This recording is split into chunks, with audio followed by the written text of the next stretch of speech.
ਦੇਰ ਤੋਂ ਮੈਂ ਸੁਣਦਾ ਸੀਗਾ ਇਸ ਹਸਪਤਾਲ ਬਾਰੇ ਤੇ ਵੀਰ ਨਵਤੇਜ ਬਾਰੇ ਕਿ ਬਹੁਤ ਵਧੀਆ ਕੰਮ ਚੱਲ ਰਿਹਾ, ਕਿਉਂਕਿ ਅੱਜ ਕੱਲ ਸੋਸ਼ਲ ਮੀਡੀਆ ਦੇ ਉੱਤੇ ਹਰ ਚੀਜ਼, ਜਿਵੇਂ ਤੁਸੀਂ ਅੱਜ ਸਾਰੇ ਜਣੇ ਲਾਈਵ ਹੋ ਗਏ ਹੋ, ਕੋਈ ਵੀ ਅੱਜ ਕਿਸੇ ਦਾ ਲੁਕਿਆ ਨਹੀਂ ਰਹਿ ਜਾਂਦਾ ਕਿ ਬੰਦਾ ਜੇ ਕੋਈ ਵਧੀਆ ਕੰਮ ਕਰਦਾ ਤੇ ਇੰਨੇ ਉਹਦੇ ਨਾਲ ਫਾਲੋਅਰ ਜੁੜੇ, ਮਤਲਬ ਇਹ ਕੋਈ ਚੰਗਾ ਕੰਮ ਕਰਦਾ ਤੇ ਜੁੜੇ ਆ ਨਾ, ਨਹੀਂ ਤੇ ਥੱਲੇ ਲੋਕੀ ਇਹਨੂੰ ਗਾਲਾਂ ਹੀ ਲਿਖੀ ਜਾਂਦੇ। ਕੀ ਗੱਲ ਇਹ ਸਰਕਾਰਾਂ ਨੂੰ ਨਹੀਂ ਦਿਸਦਾ? ਕੀ ਗੱਲ ਇਲਾਕੇ ਦੇ ਲੀਡਰਾਂ ਨੂੰ ਨਹੀਂ ਦਿਸਦਾ?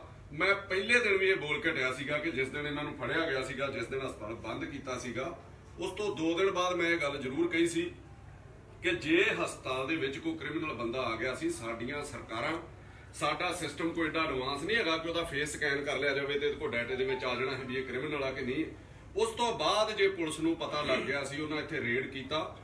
ਗੱਲਾਂ ਤੇ ਆਪਾਂ ਰੀਸਾਂ ਕਰਦੇ ਆ ਅਮਰੀਕਾ ਦੀਆਂ, ਕੈਲੀਫੋਰਨੀਆ ਦੀਆਂ, ਕੈਨੇਡਾ ਦੀਆਂ, ਵੀ ਪੁਲਿਸ ਬੜੇ ਵਧੀਆ ਤਰੀਕੇ ਨਾਲ ਜਾਂਦੀ ਆ ਤੇ ਲੋਕ ਵੀ ਸਹਿਯੋਗ ਕਰਦੇ ਆ। ਸਾਨੂੰ ਵੀ ਪਤਾ ਵੀ ਪੁਲਿਸ ਇੱਥੇ ਕਿਸ ਤਰ੍ਹਾਂ ਕਰਦੀ ਆ। ਚਲੋ ਮੈਂ ਨਹੀਂ ਉਹਨਾਂ ਦੇ ਉੱਤੇ ਰਵੱਈਏ ਤੇ ਨਾ ਇਹਨੂੰ ਕਿਤੇ ਡਰ ਨਾ ਸਮਝਿਓ ਮੇਰਾ, ਮੈਂ ਵੀ ਤੁਹਾਡੇ ਕੰਨ ਖੋਲ ਦਿਆਂ। ਪਰ ਮੈਂ ਇਹ ਗੱਲ ਕਹਿਣਾ, ਜੇ ਤੁਸੀਂ ਰੇਡ ਕੀਤਾ ਸੀਗਾ, ਤੁਸੀਂ ਕੁਝ ਵੀ ਕੀਤਾ ਸੀਗਾ, ਇਸ ਬੰਦੇ ਨੇ ਤੁਹਾਡੀ ਕਾਰਵਾਈ 'ਚ ਤੁਹਾਨੂੰ ਲੱਗਦਾ ਵਿਘਨ ਪਿਆ, ਕੁਝ ਵੀ ਆ, ਤੁਸੀਂ ਇਸ ਬੰਦੇ ਦੇ ਉੱਤੇ ਪਰਚਾ ਦੇ ਦਿੱਤਾ, ਇਹਨੂੰ ਫੜ ਕੇ ਲੈ ਜਾਂਦੇ। ਸਭ ਤੋਂ ਵੱਡੀ ਜਿਹੜੀ ਮੰਦਭਾਗੀ ਗੱਲ ਸੀ ਕਿ ਹਸਪਤਾਲ ਕਿਉਂ ਬੰਦ ਕੀਤਾ ਗਿਆ। ਕੈਪਟਨ ਅਮਰਿੰਦਰ ਸਿੰਘ ਹੋਣਾ ਦੀ ਪਹਿਲੇ ਦਿਨ ਇੱਕ ਸਟੇਟਮੈਂਟ ਆਈ ਸੀ ਕਰੋਨਾ ਦੇ ਉੱਤੇ ਕਿ ਮੈਂ ਕੋਈ ਵੀ ਪੰਜਾਬ ਦਾ ਹਸਪੀਟਲ ਨਹੀਂ ਬੰਦ ਹੋਣ ਦੇਣਾ, ਮੈਂ ਕਿਸੇ ਵੀ ਹਸਪਤਾਲ ਦੀ OPD ਬੰਦ ਨਹੀਂ ਹੋਣ ਦੇਣੀ।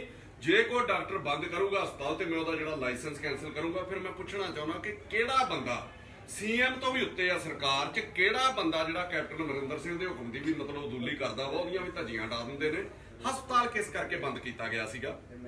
ਗਰੀਬ ਲੋਕਾਂ ਦੇ ਇੱਥੇ ਇਲਾਜ ਹੁੰਦੇ ਨੇ। ਇਸ ਦੌਰਾਨ ਜੇ ਕੋਈ ਬੱਚੇ ਪੀੜਤ ਹੋਏ ਹੋਣਗੇ, ਕੋਈ ਗਰੀਬ ਲੋਕ ਪੀੜਤ ਹੋਏ ਹੋਣਗੇ, ਜਿਨ੍ਹਾਂ ਨੂੰ ਇੰਨਾ ਮਤਲਬ ਤੰਗੀ ਝੱਲਣੀ ਪਊ, ਅੱਜ ਉਹਦਾ ਜ਼ਿੰਮੇਵਾਰ ਕੌਣ ਹੈ? ਕੀ ਗੱਲ ਸਰਕਾਰ ਉਹਦੀ ਇਨਕੁਆਇਰੀ ਕਰਾਊਗੀ? ਹਸਪਤਾਲ ਨੂੰ ਇਸ ਆੜ ਦੇ ਵਿੱਚ ਬੰਦ ਕੀਤਾ ਗਿਆ ਕਿ ਇਹਦੇ ਵਿੱਚ ਕਰੋਨਾ ਪੇਸ਼ੈਂਟ ਨੇ, ਔਰ ਉਹਦੇ ਵਿੱਚ ਉਹਨਾਂ ਦੇ ਟੈਸਟ ਕਰਾਏ ਗਏ ਤੇ ਕੋਈ 1-2 ਪੋਜ਼ਿਟਿਵ ਆ ਗਏ। ਪੋਜ਼ਿਟਿਵ ਤੇ ਮੈਂ ਤੁਹਾਨੂੰ ਕਹਿੰਦਾ ਇੱਥੋਂ ਜਿਹਦਾ ਮਰਜ਼ੀ ਕਰਾ ਲਓ, ਇਹ ਤੇ ਖੰਘ ਜ਼ੁਕਾਮ ਵਾਲੇ ਨੂੰ ਵੀ ਪੋਜ਼ਿਟਿਵ ਦੇਈ ਜਾਂਦੇ ਨੇ। ਜੇ ਉਹ ਪੋਜ਼ਿਟਿਵ ਆ ਗਏ ਸੀਗੇ ਤੇ ਫਿਰ ਇਹ ਹਸਪਤਾਲ ਬੰਦ ਕਰਨ ਦੀ ਕੀ ਲੋੜ ਸੀ? ਇਹਨੂੰ ਕੁਆਰੰਟਾਈਨ ਦੇ ਨਾਂ ਦੇ ਉੱਤੇ ਬੰਦ ਕਿਉਂ ਕੀਤਾ ਗਿਆ? ਮੈਂ 2-3 ਤੁਹਾਨੂੰ ਮਿਸਾਲਾਂ ਦੇ ਦਿੰਦਾ। ਅੰਮ੍ਰਿਤਸਰ ਵਿਜੀਲੈਂਸ ਦਾ ਦਫ਼ਤਰ ਹੈ, SSP ਵਿਜੀਲੈਂਸ ਦਾ, ਉਹਦਾ ਰੀਡਰ ਜਿਹੜਾ ਉਹ ਪੋਜ਼ਿਟਿਵ ਆ ਗਿਆ, ਉਹ ਦਫ਼ਤਰ ਤੁਸੀਂ ਕੁਆਰੰਟਾਈਨ ਕਿਉਂ ਨਹੀਂ ਕੀਤਾ? ਉਹ ਛੋਟਾ ਜਿਹਾ ਦਫ਼ਤਰ ਹੈ। ਮਾਲ ਮੰਡੀ JIC ਦਾ ਦਫ਼ਤਰ ਹੈ, ਉੱਥੇ ਇੱਕ ਬੰਦਾ ਮਤਲਬ 2000 ਬੰਦਾ ਮੁਲਾਜ਼ਮ ਕੰਮ ਕਰਦਾ ਪੁਲਿਸ ਦਾ, ਉੱਥੇ ਕੋਈ ਬੰਦਾ ਪੋਜ਼ਿਟਿਵ ਨਿਕਲ ਆਇਆ, ਤੁਸੀਂ ਉਹ ਦਫ਼ਤਰ ਕੁਆਰੰਟਾਈਨ ਕਿਉਂ ਨਹੀਂ ਕੀਤਾ? ਅੰਮ੍ਰਿਤਸਰ ਦੇ ਕਈ ਸਰਕਾਰੀ ਦਫ਼ਤਰ ਨੇ, ਇੰਪਰੂਵਮੈਂਟ ਟਰਸਟ ਹੈ, ਉਹਨਾਂ ਦੇ ਵਿੱਚ ਜੇ ਪੋਜ਼ਿਟਿਵ ਬੰਦਾ ਨਿਕਲਦਾ ਤੇ ਉਹਨਾਂ ਨੂੰ ਕੁਆਰੰਟਾਈਨ ਕਿਉਂ ਨਹੀਂ ਕੀਤਾ ਜਾਂਦਾ? ਇਹ ਦੋਹਰੇ ਕਾਨੂੰਨ ਕਿਉਂ ਨੇ ਲੋਕਾਂ ਲਈ? ਇਮਾਰਤ ਕਦੇ ਵੀ ਕੁਆਰੰਟਾਈਨ ਨਹੀਂ ਹੁੰਦੀ, ਕੁਆਰੰਟਾਈਨ ਤੇ ਬੰਦਾਂ ਦਾ। ਇਮਾਰਤ ਦੇ ਵਿੱਚੋਂ ਜੇ ਕੋਈ ਪੇਸ਼ੈਂਟ ਨਿਕਲ ਆਇਆ ਤੇ ਇਮਾਰਤ ਨੂੰ ਸੈਨੀਟਾਈਜ਼ ਕੀਤਾ ਜਾਂਦਾ। ਇਹਦੀ ਆੜ ਦੇ ਵਿੱਚ, ਪੇਸ਼ੈਂਟ ਨਿਕਲਣ ਦੀ ਆੜ ਦੇ ਵਿੱਚ ਜਿਹੜਾ ਇਹਦਾ ਹਸਪਤਾਲ ਕੁਆਰੰਟਾਈਨ ਕੀਤਾ ਗਿਆ, ਉਹਨੂੰ ਬੰਦ ਕਰਾਉਣ ਦੀ ਕੋਸ਼ਿਸ਼ ਕੀਤੀ ਗਈ। ਆਪਣੀ ਵੱਲੋਂ ਤੋਂ ਉਹਨਾਂ ਕੋਸ਼ਿਸ਼ ਕੀਤੀ ਵੀ ਪੱਕੇ ਤੌਰ ਤੇ ਬੰਦ ਕਰਾ ਦਿੰਦੇ ਆ, ਵੀ ਪਰਚਾ ਵੀ ਦੇ ਦਿੱਤਾ, ਸਾਰਾ ਕੁਝ ਕਰਤਾ। ਪਰ ਇਸ ਬੰਦੇ ਦੀ ਹਿੰਮਤ ਆ ਕੇ ਦੁਬਾਰਾ ਇੱਥੇ ਆ ਕੇ ਬਹਿ ਗਿਆ ਔਰ ਹਸਪਤਾਲ ਚਾਲੂ ਕੀਤਾ ਅੱਜ। ਚਲੋ ਹੌਲੀ ਹੌਲੀ ਇਹ ਲੀਹ ਤੇ ਆ ਜਾਊਗਾ, ਕਿਉਂਕਿ ਡਾਕਟਰਾਂ ਦੇ ਮਨ 'ਚ ਇੰਨੀ ਦਹਿਸ਼ਤ ਤੱਕ ਉਹਨਾਂ ਪੁਲਿਸ ਥੋੜੀ ਇਸ ਤਰ੍ਹਾਂ ਵੇਖੀ ਹੁੰਦੀ ਵੀ ਕਿੱਦਾਂ ਰੇਟ ਹੁੰਦੇ ਨੇ। ਮੈਂ ਡਾਕਟਰਾਂ ਨੂੰ ਵੀ ਅਪੀਲ ਕਰਦਾ ਵਾਂ ਕਿ ਕੋਈ ਨੌਕਰੀ ਛੱਡਣ ਦੀ ਲੋੜ ਨਹੀਂ, ਕੋਈ ਇਹਨੂੰ ਹਸਪਤਾਲ ਨੂੰ ਛੱਡ ਕੇ ਜਾਣ ਦੀ ਲੋੜ ਨਹੀਂ। ਜੇ ਅਸੀਂ ਹਿੰਦੁਸਤਾਨ 'ਚ ਰਹਿੰਦੇ ਆ, ਭਾਰਤ 'ਚ ਰਹਿੰਦੇ ਆ, ਆਪਣੇ ਸੂਬੇ ਦੇ ਵਿੱਚ ਰਹਿੰਦੇ ਆ, ਪੰਜਾਬ ਦੇ ਵਿੱਚ, ਤੇ ਇਹਦੀ ਸੇਵਾ ਦੇ ਵਿੱਚ ਜੇ ਕੋਈ ਮੁਸ਼ਕਲ ਵੀ ਆਈ ਆ ਤੇ ਉਹਨਾਂ ਨੂੰ ਖਿੜੇ ਮੱਥੇ ਪ੍ਰਵਾਨ ਕਰਨਾ ਚਾਹੀਦਾ। ਦੂਜੀ ਚੀਜ਼, ਮੈਂ ਜਿੰਨੇ ਵੀ ਪੋਲੀਟੀਸ਼ੀਅਨ ਆ, ਚਾਹੇ ਉਹ ਬਟਾਲੇ ਦੇ ਆ, ਚਾਹੇ ਉਹ ਗੁਰਦਾਸਪੁਰ ਦੇ ਆ, ਚਾਹੇ ਉਹ ਪੰਜਾਬ ਦੇ ਆ, ਮੈਂ ਉਹਨਾਂ ਨੂੰ ਇੱਕ ਗੱਲ ਕਹਿਣਾ ਕਿ ਇਹਨਾਂ ਲੋਕਾਂ ਤੋਂ, ਸਮਾਜ ਸੇਵੀ ਸੰਸਥਾਵਾਂ ਤੋਂ ਸੜਿਆ ਨਾ ਕਰੋ, ਇਹਨਾਂ ਦੇ ਉੱਤੇ ਪ੍ਰੈਸ਼ਰ ਨਾ ਬਣਾਇਆ ਕਰੋ, ਬੰਦ ਕਰ ਦਿਓ। ਕਿਉਂਕਿ ਤੁਸੀਂ ਇੱਕ ਪ੍ਰੋਫੈਸ਼ਨਲ ਪੋਲੀਟੀਸ਼ੀਅਨ ਹੋ, ਤੁਸੀਂ ਇਲੈਕਸ਼ਨ ਲੜ ਲਈ, ਅੱਗੋਂ ਤੁਹਾਡੇ ਮੁੰਡੇ ਨੇ ਲੜ ਲਈ, ਪਹਿਲਾਂ ਤੁਹਾਡਾ ਦਾਦਾ ਲੜਦਾ ਰਿਹਾ। ਤੁਹਾਨੂੰ ਲੱਗਦਾ ਕਿ ਜੇ ਕੋਈ ਸਮਾਜ ਸੇਵੀ ਚੰਗਾ ਕੰਮ ਕਰਦਾ, ਉਹਦੀ ਕੋਈ ਪਪੂਲੈਰਿਟੀ ਵੱਧ ਰਹੀ ਆ, ਲੋਕ ਉਹਨੂੰ ਪਸੰਦ ਕਰਦੇ ਆ, ਤੇ ਤੁਸੀਂ ਘਰੇ ਬੈਠੇ ਆਪਣਾ ਖਤਰਾ ਮਹਿਸੂਸ ਕਰਨ ਲੱਗ ਪੈਂਦੇ ਹੋ ਕਿ ਕੱਲ ਨੂੰ ਇਹ ਸਿਆਸਤ ਦਾ ਹਿੱਸਾ ਬਣ ਜਾਊਗਾ। ਇਹ ਖਤਰਾ ਮਹਿਸੂਸ ਕਰਨ ਨਾਲੋਂ ਤੁਸੀਂ ਉਹਦੇ ਬਰਾਬਰ ਤੇ ਕੰਮ ਕਿਉਂ ਨਹੀਂ ਕਰਦੇ? ਮੈਂ ਅੱਜ ਸਰਕਾਰ ਨੂੰ ਕਹਿੰਦਾ, ਮੇਰਾ ਚੈਲੰਜ ਹੈ ਸਰਕਾਰ ਨੂੰ ਕਿ ਨਵਤੇਜ ਸਿੰਘ ਗੁੱਗੂ ਇੰਨੇ ਬੰਦਿਆਂ ਦੀ ਹਾਜ਼ਰੀ ਮੈਂ ਕਹਿੰਦਾ ਮੈਂ ਇੱਥੇ ਤਾਲਾ ਲਾਉਣਾਉਂਗਾ ਇਹਦੇ ਹਸਪਤਾਲ। ਤੁਸੀਂ ਇਹੋ ਜਿਹੇ ਹਸਪਤਾਲ ਸਰਕਾਰੀ ਕਰ ਦਿਓ ਤੇ ਇਹਨੂੰ ਹਸਪਤਾਲ ਬਣਾਉਣ ਦੀ ਕੀ ਲੋੜ ਹੈ? ਦੂਜਾ, ਮੈਂ ਭਾਰਤ ਦੀ ਸਰਕਾਰ ਨੂੰ ਤੇ ਪੰਜਾਬ ਸਰਕਾਰ ਨੂੰ ਇਹ ਦੱਸ ਦਵਾਂ ਕਿ ਜਿਸ ਦੇਸ਼ ਦੇ ਵਿੱਚ, ਜਿਸ ਸੂਬੇ ਦੇ ਵਿੱਚ ਜਿੰਨੇ ਵੱਧ NGO ਹੋਣਗੇ, ਓਨਾ ਹੀ ਵੱਡਾ ਸਰਕਾਰ ਦਾ ਫੇਲੀਅਰ ਹੋਊਗਾ ਕਿ ਸਰਕਾਰ ਕੰਮ ਨਹੀਂ ਕਰਦੀ। ਇਹਨਾਂ ਚੀਜ਼ਾਂ ਦੇ ਉੱਤੇ ਸਰਕਾਰਾਂ ਆਪ ਧਿਆਨ ਦੇਣ ਤੇ ਇਹਨਾਂ ਲੋਕਾਂ ਨੂੰ ਆਏ ਆਪਣਾ ਕੰਮ ਕਰਦੇ ਫਿਰਨ। ਫਾਦਰ ਮਦਰ ਇਹਦੇ ਮੇਰੇ ਖਿਆਲ US ਨੇ, ਸਾਰਾ ਟੱਬਰ ਉੱਥੇ ਸੈੱਟ ਹੈ ਤੇ ਉੱਥੇ ਜਾਵੇ ਨਾ। ਇੱਥੇ ਗੰਦ 'ਚ ਇਹਨੂੰ ਰਹਿਣ ਦੀ ਕੀ ਲੋੜ ਹੈ? ਇੱਥੇ ਇਹੋ ਜਿਹੀਆਂ ਪੁਲਿਸ ਦੀਆਂ ਵਧੀਕੀਆਂ, ਸਰਕਾਰਾਂ ਦੀਆਂ ਵਧੀਕੀਆਂ ਝੱਲਣ ਦੀ ਕੀ ਲੋੜ ਹੈ? ਸਰਕਾਰਾਂ ਨੂੰ ਆਪਣੇ ਫਰਜ਼ ਪਛਾਣਨੇ ਚਾਹੀਦੇ ਨੇ। ਔਰ ਮੈਂ ਲੀਡਰਾਂ ਨੂੰ ਕਹਿੰਦਾ, ਇਸ ਤਰ੍ਹਾਂ ਦਬਾ ਕੇ ਕੁਝ ਨਹੀਂ ਹੋਣਾ। ਕਿੰਨੇ ਕੁ ਬੰਦੇ ਤੁਸੀਂ ਅੰਦਰ ਕਰ ਦਿਓਗੇ? ਅਖੀਰ ਬਦਲਾਵ ਹੋਣਾ ਜਾਂ ਤੁਹਾਨੂੰ ਸੁਧਰਨਾ ਪੈਣਾ। ਚੰਗੇ ਕੰਮ ਕਰੋ। ਸਾਡੇ ਦੇਸ਼ ਦੇ ਵਿੱਚ ਐਜੂਕੇਸ਼ਨ ਦਾ ਤੇ ਹੈਲਥ ਦਾ ਬੇੜਾ ਗਰਕ ਹੈ। ਇਹ ਦੋ ਚੀਜ਼ਾਂ ਸੁਧਰ ਜਾਣ ਤੇ ਨੌਜਵਾਨ ਕੰਮ ਆਪੇ ਲੱਭ ਲੈਣਗੇ। ਤੁਸੀਂ ਸਰਕਾਰੀ ਸਕੂਲਾਂ 'ਚ ਪੜ੍ਹਾਈ ਠੀਕ ਕਰ ਦਿਓ, ਨੌਜਵਾਨਾਂ ਨੂੰ ਪਤਾ ਅਸੀਂ ਕੰਮ ਕੀ ਕਰਨਾ ਵਾ। ਸਰਕਾਰਾਂ ਨੂੰ ਚਾਹੀਦਾ ਠੋਸ ਕੰਮਾਂ ਵੱਲ ਧਿਆਨ ਦੇਣ। ਸੂਬਾ ਸਾਰਾ ਨਸ਼ੇ ਦੇ ਕਿਰਾਏ ਪੈ ਗਿਆ, ਉਹਨੂੰ ਠੀਕ ਕਰਨ। ਮੈਨੂੰ ਬੜਾ ਦੁੱਖ ਹੁੰਦਾ ਜਦੋਂ ਕੈਪਟਨ ਅਮਰਿੰਦਰ ਸਿੰਘ ਤੇ ਕੀ ਪਿਛਲੇ ਸਰਕਾਰ ਵੀ ਸੁਖਬੀਰ ਸਿੰਘ ਬਾਦਲ, ਪ੍ਰਕਾਸ਼ ਸਿੰਘ ਬਾਦਲ ਉਹ ਸਟੇਟਮੈਂਟ ਜਦੋਂ ਦਿੰਦੇ ਨੇ ਨਾ ਕਿ ਮੇਰਾ ਸਾਰਾ ਰੈਵਨਿਊ ਜਿਹੜਾ ਸ਼ਰਾਬ ਦੇ ਸਿਰ ਤੇ ਚੱਲਦਾ। ਇਹ ਸਭ ਤੋਂ ਵੱਡੀ ਬਦਨਾਮੀ ਹੈ ਸਾਡੇ ਸੂਬੇ ਦੀ। ਇਹਦਾ ਮਤਲਬ ਅਸੀਂ ਨਸ਼ੇੜੀ ਆ, ਇਹਦਾ ਮਤਲਬ ਅਸੀਂ ਪੀਨੇ ਆ ਤੇ ਤੁਹਾਡਾ ਰੈਵਨਿਊ ਚੱਲਦਾ ਨਾ। ਤੁਸੀਂ ਹੋਰ ਰੈਵਨਿਊ ਪੈਦਾ ਕਿਉਂ ਨਹੀਂ ਕਰਦੇ? ਇੱਥੇ 500 ਬੱਸ ਇੱਕ ਬੰਦਾ ਚਲਾਉਂਦਾ, ਕਰੋੜਾਂ ਅਰਬਾਂ ਰੁਪਈਆ ਸਾਲ ਦਾ ਕਮਾਉਂਦਾ। ਤੁਸੀਂ ਨੇ ਕਿਹਾ ਸੀ ਮੈਂ ਬੱਸ ਮਾਫੀਆ ਤੋੜ ਦੂੰਗਾ, ਉਹ ਸਰਕਾਰ ਪੈਸੇ ਕਿਉਂ ਨਹੀਂ ਕਮਾ ਸਕਦੀ? ਚੰਦ ਕਰੋੜ ਰੁਪਏ ਦੇ ਕੇ ਰੇਤਾ ਦੇ 100 ਕੇ 50 ਕਰੋੜ ਰੁਪਈਆ ਦੇ ਕੇ ਉਹ ਵੀ ਤੁਸੀਂ ਮਾਫ ਕਰ ਦਿੰਦੇ ਉਹਨਾਂ ਦੀਆਂ ਕਿਸ਼ਤਾਂ। ਹਜ਼ਾਰਾਂ ਕਰੋੜ ਰੁਪਈਆ ਉਹ ਲੋਕ ਰੇਤਾ ਤੋਂ ਕਮਾਉਂਦੇ ਨੇ, ਤੁਸੀਂ ਸਰਕਾਰ ਕਿਉਂ ਨਹੀਂ ਰੇਤਾ ਤੋਂ ਪੈਸੇ ਕਮਾ ਸਕਦੀ? ਬੱਸਾਂ, ਰੇਤਾ, ਕੇਬਲ ਮਾਫੀਆ ਲਾ ਲਓ। ਮੈਂ ਸਰਕਾਰ ਨੂੰ ਕਿਹਾ ਸੀ ਕੈਪਟਨ ਅਮਰਿੰਦਰ ਸਿੰਘ ਹੋਣਾ ਨੂੰ ਕਿ ਸਰਕਾਰ ਦਾ ਇੱਕ ਚੈਨਲ ਜਾਰੀ ਕਰਨਾ ਚਾਹੀਦਾ ਔਰ ਹਦਾਇਤਾਂ ਹੋਣੀਆਂ ਚਾਹੀਦੀਆਂ ਕਿ ਜਿੰਨੀ ਵੀ ਸੈਕਟਰੀਏਟ ਦੀ ਸਰਕਾਰੀ ਕਿਸੇ ਵੀ ਡਿਪਾਰਟਮੈਂਟ ਦੀ, ਚਾਹੇ ਕਾਰਪੋਰੇਟ ਹੈ, ਚਾਹੇ ਮਤਲਬ ਇੰਪਰੂਵਮੈਂਟ ਟਰਸਟ ਹੈ, ਚਾਹੇ ਕਾਰਪੋਰੇਸ਼ਨ ਹੈ, ਜਿੰਨੀਆਂ ਵੀ ਸਰਕਾਰੀ ਖਬਰਾਂ ਨੇ ਉਹ 1 ਘੰਟਾ ਪਹਿਲਾਂ ਸਰਕਾਰੀ ਚੈਨਲ ਦੇ ਉੱਤੇ ਚੱਲਣਗੀਆਂ, ਬਾਅਦ ਚੋਂ ਬਾਕੀਆਂ ਨੂੰ ਮਿਲਣਗੀਆਂ ਤੇ ਹਰ ਬੰਦਾ ਚਾਹੁੰਦਾ ਮੇਰੇ ਕੋਲ ਖਬਰ ਪਹੁੰਚੇ। ਜੇ ਘਰ ਤੁਹਾਡਾ ਲੋਕ ਕਨੈਕਸ਼ਨ ਨਾਲ ਲਵਾ ਦੇਣ ਤੇ ਮੇਰਾ ਨਾਮ ਹਟਾ ਦਿਓ। ਤੁਸੀਂ ਰੈਵਨਿਊ ਜਨਰੇਟ ਹੀ ਨਹੀਂ ਕਰਨਾ ਚਾਹੁੰਦੇ। 8000 ਕਰੋੜ ਰੁਪਏ ਦੀ ਮਹੀਨੇ ਦੀ ਦਵਾਈ ਲੱਗਦੀ ਹੈ ਪੰਜਾਬ ਦੇ ਵਿੱਚ 1 ਨੰਬਰ ਦੇ ਵਿੱਚ, ਤੇ 8000 ਕਰੋੜ ਦੀ 2 ਨੰਬਰ ਦੇ ਵਿੱਚ। 16000 ਕਰੋੜ ਰੁਪਏ ਦੀਆਂ ਸਰਕਾਰੀ ਦੁਕਾਨਾਂ ਕਿਉਂ ਨਹੀਂ ਖੋਲਦੇ? ਡਾਕਟਰਾਂ ਨੂੰ ਕਿਉਂ ਨਹੀਂ ਕਹਿੰਦੇ ਸਾਲਟ ਲਿਖਣ? ਕਿਉਂ ਨਹੀਂ ਲੋਕਾਂ ਨੂੰ ਇਹੋ ਜਿਹੀਆਂ ਫੈਕਟਰੀਆਂ ਲਾਉਣ ਨੂੰ ਦਿੰਦੇ ਵੀ ਜਿਹੜੇ ਸਾਲਟ ਲੈ ਕੇ ਲੋਕਾਂ ਨੂੰ ਸਸਤੀ ਦਵਾਈ ਦੇਣ? ਇੰਨਾ ਰੈਵਨਿਊ ਤੁਸੀਂ ਇਕੱਠਾ ਕਰ ਸਕਦੇ ਪਰ ਕਰਨਾ ਹੀ ਨਹੀਂ ਚਾਹੁੰਦੇ।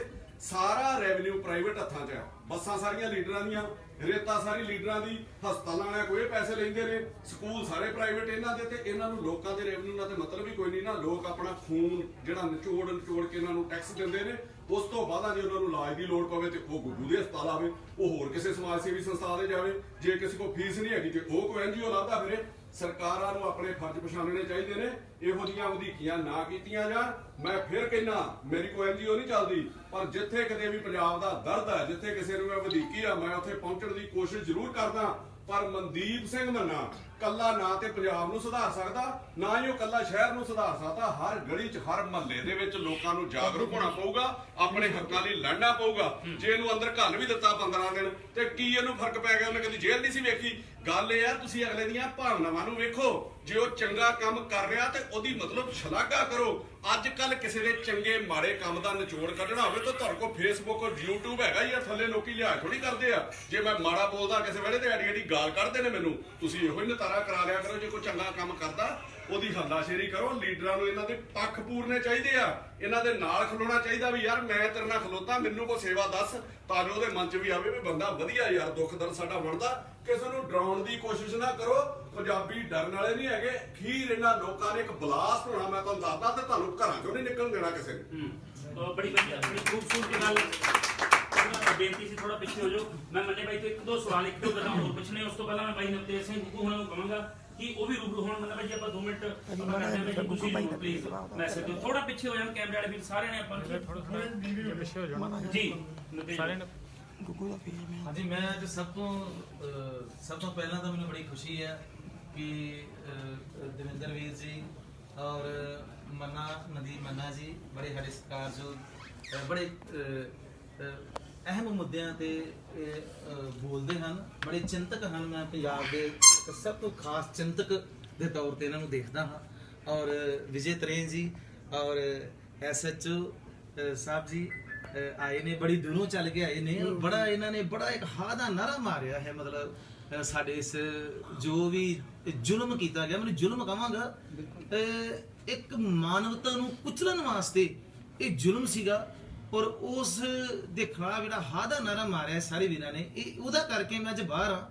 ਮੈਂ ਫਿਰ ਕਹਿੰਦਾ ਹਾਂ ਕਿ ਸ਼ਾਇਦ ਮੇਰਾ ਹੀ ਦਿਲ ਟੁੱਟ ਜਾਂਦਾ। ਜਿੱਦਾਂ ਹਸਪੀਟਲ ਦੇ ਮਰੀਜ਼ਾਂ ਨੂੰ ਧੂ ਕੇ ਐਂਬੂਲੈਂਸਾਂ 'ਚ ਸੁੱਟਿਆ, ਘੱਟੇ ਨਾਲ ਭਰੀਆਂ ਐਂਬੂਲੈਂਸਾਂ ਵਿੱਚ। ਔਰ ਜਿੱਦਾਂ ਮੇਰੀ ਗ੍ਰਿਫਤਾਰੀ ਕੀਤੀ ਆ, ਮੈਂ ਉੱਤੋਂ ਆਰਾਮ ਨਾਲ ਚੱਲ ਕੇ ਥੱਲੇ ਆਇਆ ਔਰ ਮੈਂ ਕਿਹਾ ਮੈਨੂੰ ਕਰ ਲਓ ਗ੍ਰਿਫਤਾਰ। ਪਰ ਜਾਣ ਕੇ ਮਤਲਬ ਕਿ ਜਿੱਦਾਂ ਇੱਕ ਬੰਦੇ ਨੂੰ ਬੇਇੱਜ਼ਤ ਕਰਨਾ ਹੁੰਦਾ। ਔਰ ਉਸ ਤੋਂ ਬਾਅਦ ਜਿਵੇਂ ਹਸਪੀਟਲ ਬੰਦ ਕੀਤਾ ਗਿਆ ਔਰ ਇਹ ਸਾਰਾ ਜਿਹੜਾ ਇੱਕ ਧੱਕਾ ਸੀਗਾ, ਇਹਦੇ ਖਿਲਾਫ ਇਹਨਾਂ ਵੀਰਾਂ ਨੇ ਆਵਾਜ਼ ਉਠਾਈ ਆ। ਔਰ ਸ਼ਾਇਦ ਮੈਂ ਦੁਬਾਰਾ ਇਸ ਜਗ੍ਹਾ ਤੇ ਆਇਆ। ਖੁਦ ਪ੍ਰਸ਼ਾਸਨ ਨੇ ਕਿਹਾ ਕਿ ਤੁਸੀਂ ਆਪਣਾ ਹਸਪੀਟਲ ਸਟਾਰਟ ਕਰੋ। ਅਗਰ ਉਹਨਾਂ ਦਾ ਜਿਹੜਾ ਸਾਨੂੰ ਖੁਦ ਮੈਸੇਜ ਆਇਆ ਹੈ ਉਹਦੇ ਪਿੱਛੇ ਇਹਨਾਂ ਹੀ ਜਿਹੜੇ ਸਮਾਜ ਦੇ ਚਿੰਤਕ ਹਨ ਵੀਰ, ਜਾਂ ਜਿਨ੍ਹਾਂ ਨੇ ਉਸ ਟਾਈਮ ਸਪੋਰਟ ਕੀਤੀ ਸਾਡੀ, ਇਹਨਾਂ ਦੀ ਸਪੋਰਟ ਨਾਲ ਹੀ ਅੱਜ ਇਹ ਹਸਪੀਟਲ ਦੁਬਾਰਾ ਖੁੱਲ੍ਹਾ ਹੈ। ਪਰ ਬੜੀਆਂ ਮੁਸ਼ਕਲਾਂ ਨੇ।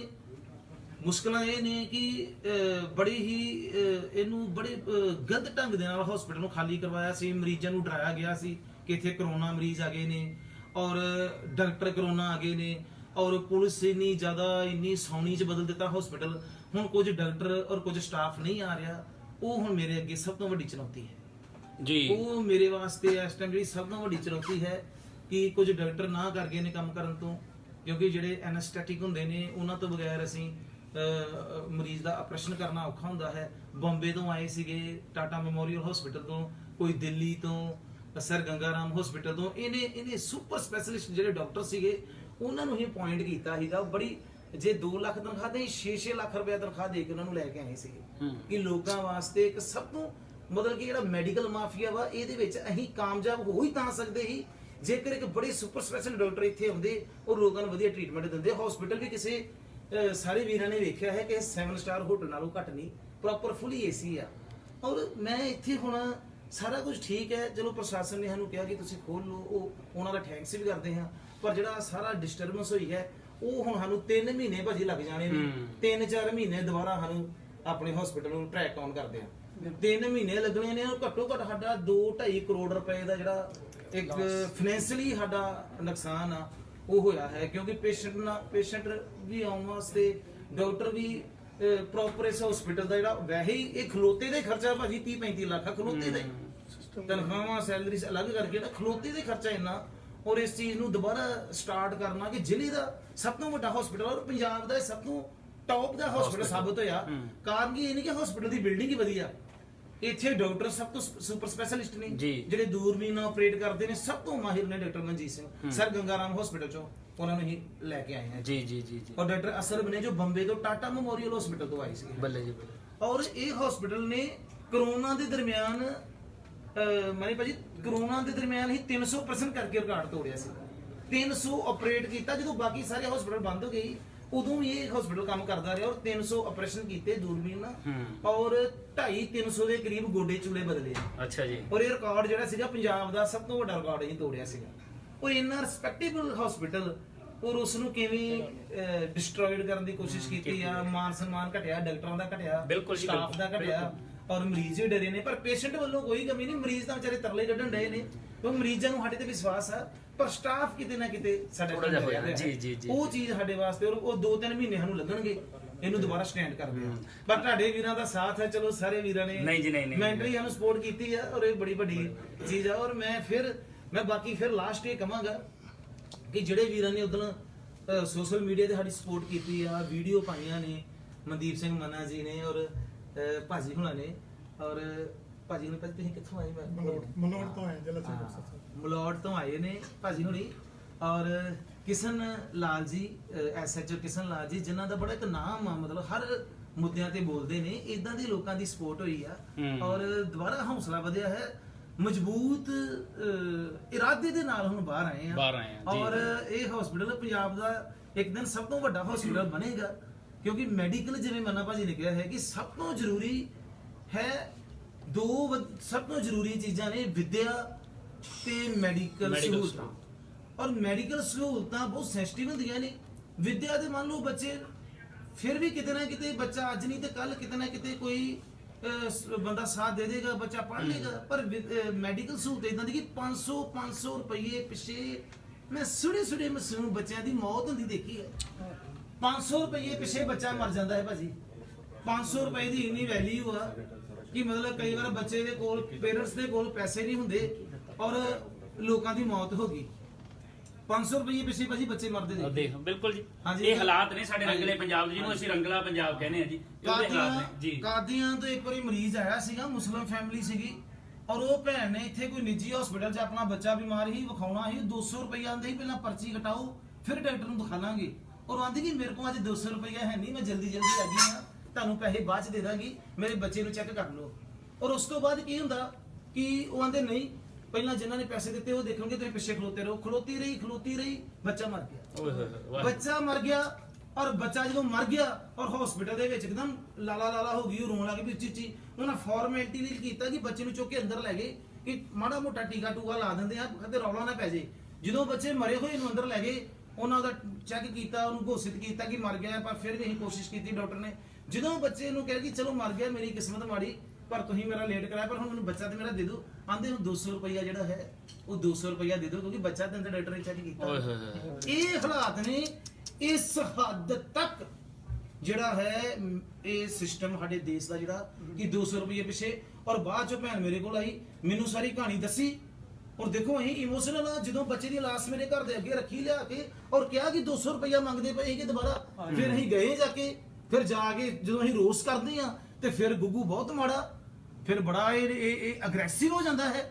ਪਰ ਉਸ ਮਾਂ ਨੂੰ ਪੁੱਛੋ ਕਿ ਮਤਲਬ ਅਸੀਂ ਵੀ ਜਦੋਂ ਕਿਸੇ ਮਾਂ ਦਾ ਬੱਚਾ 200 ਰੁਪਏ ਪਿੱਛੇ ਮਰ ਜਾਂਦਾ ਹੈ ਤੇ ਉਦੋਂ ਫਿਰ ਜੇ ਸਾਡੇ ਵਰਗੇ ਲੋਕਾਂ ਨੇ ਅਗਰੈਸਿਵ ਨਹੀਂ ਹੋਣਾ ਕਿ ਤੁਹਾਡੇ ਅੱਗੇ ਮਤਲਬ ਤੁਹਾਡੇ ਗਲਾਂ 'ਚ ਹਾਰ ਪਾਉਣੇ ਨੇ। ਸੋ ਇਸ ਕਰਕੇ ਮੈਨੂੰ ਹਮੇਸ਼ਾ ਇਹ ਇਲਜ਼ਾਮ ਲਾਉਂਦੇ ਜੀ ਅਗਰੈਸਿਵ ਹੁੰਦਾ। ਜਦੋਂ ਮੇਰੇ ਕੋਲ ਇੱਕ ਨਿੱਜੀ ਹਸਪੀਟਲ ਚੋਂ ਅੰਮ੍ਰਿਤਸਰ ਚੋਂ ਕੋਈ ਲਾਸ਼ ਨਹੀਂ ਦਿੱਤੀ ਜਾਂਦੀ ਭਾਜੀ, ਜੀ 2 ਬੱਚੇ ਮੇਰੇ ਕੋਲ ਆਏ ਜਾਂਦੇ, ਭਾਜੀ ਸਾਡੇ ਡੈਡੀ ਦੀ ਲਾਸ਼ ਦੇ ਦਿਓ, ਲੈ ਦਿਓ।